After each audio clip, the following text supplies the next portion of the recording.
One of the most important things in the NFT space is networking. Now, Liam, I've got Liam right here. Say hi, Liam. G'day, everyone. Liam is a gun at networking. He's been able to get a whole bunch of top players in the space, build up a whole bunch of good equity, and able to kind of leverage that into what he actually wants to do. Now, this is a crazy underutilized tactic within the space. Most people want to kind of start their own project. They want to kind of become an influencer. They want to kind of run kind of communities. They want to do all these types of things. Liam's been able to kind of use his skills and his expertise to kind of help some of these people within the space, which then means that he's able to have them essentially on speed dial, which can then help him out in the future. And what I wanted to do is I wanted to have a chat with Liam and ask him how he actually kind of got into this position, because I think this is the biggest, the best way that you can actually make a name in the space and ultimately make some money in the space.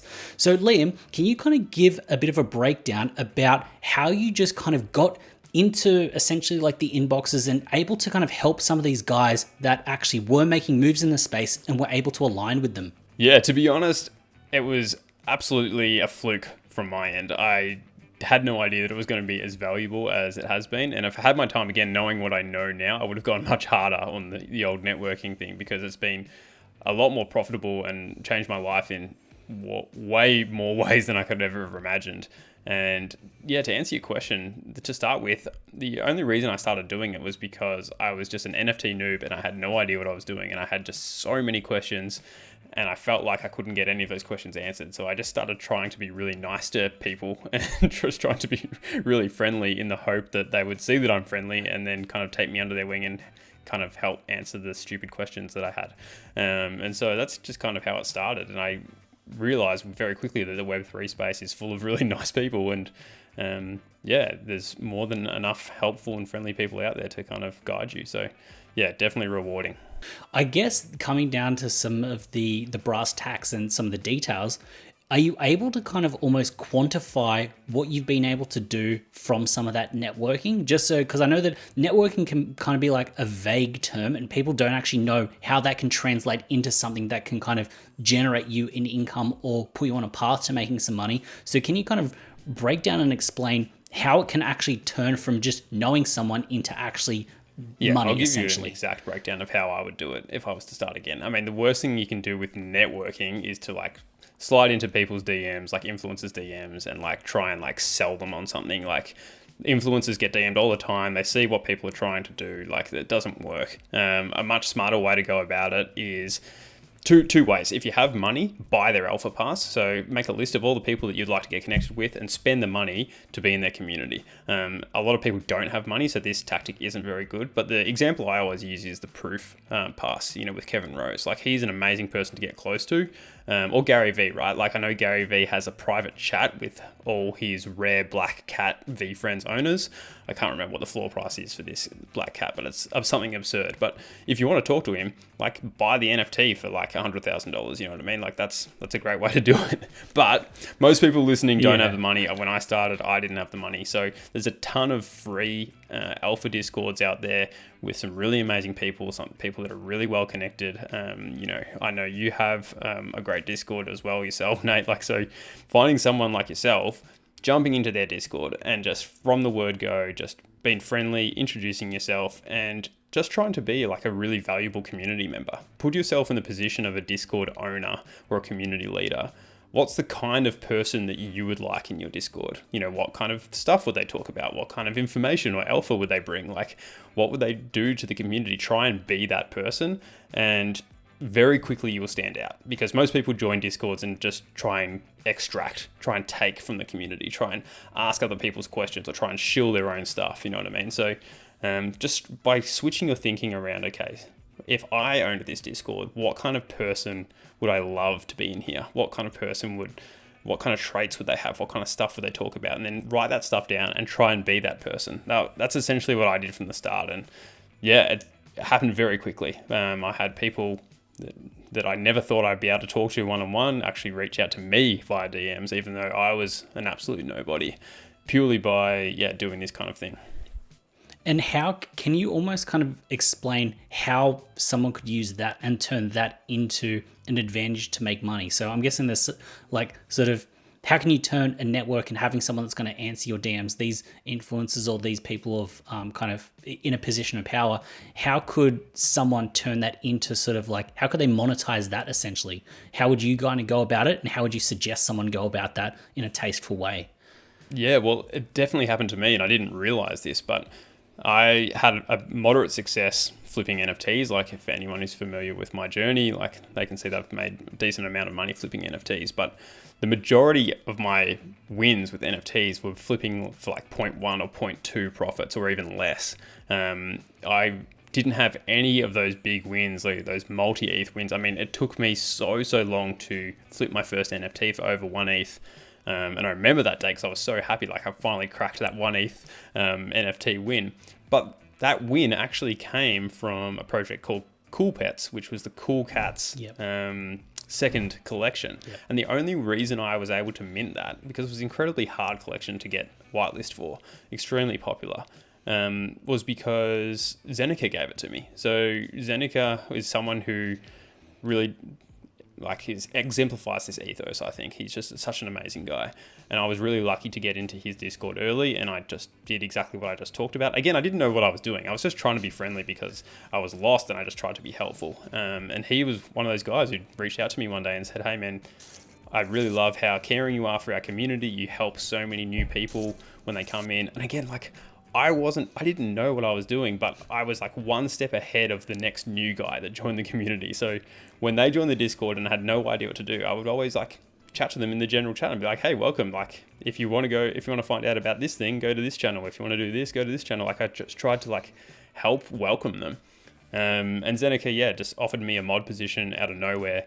And one of the perks of being a mod was that, he randomly reached out to all our mods and said, "Hey guys, just wanted to show appreciation for you. I got you all whitelisted for cool Pets." And I think I sold that NFT for 2.2 ETH or something, which, Nice. at the time, that's unbelievable. And so that was not the only situation where that happened. That's happened time and time again, and definitely has been, very beneficial to me and my profits. Yeah, cool.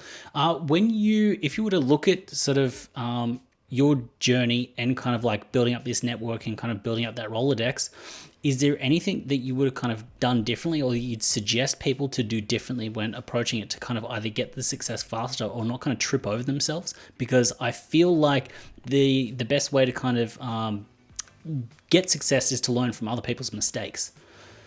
Yeah, definitely. All right. Well, mistakes that I made straight away is I didn't realize the power of what I was doing. I think, as I said, if I had have known how beneficial this was, I would have done it to so many more different groups. I would have literally just done it in every single group and just really tried to network.